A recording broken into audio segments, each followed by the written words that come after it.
తులసి చెట్టు పూజకు సంబంధించిన వివరాలు చాలా అవగతమవుతాయి.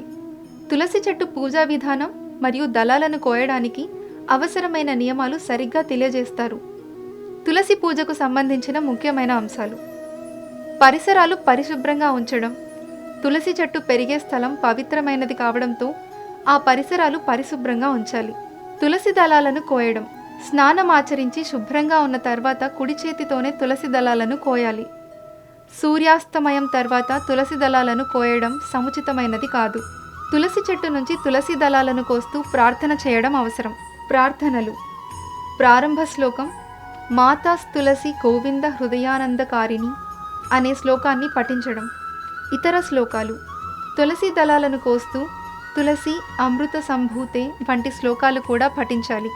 కొనసాగే విధానం: మొక్క కదలకుండా, కొమ్మలను కాకుండా కేవలం దళాలను కోయాలి.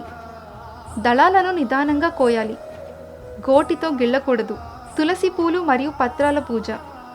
తాజా పుష్పాలు మరియు పత్రాలతో పూజ చేయాలి. కోసిన తులసి పత్రాలు కొన్ని రోజుల పాటు పనికి వస్తాయి, కానీ వారాంతరం కాకుండా పొడుగ్గా నిల్వ ఉంచుకోవాలి. ఇవి చాలా ఉపయోగకరమైన సూచనలు.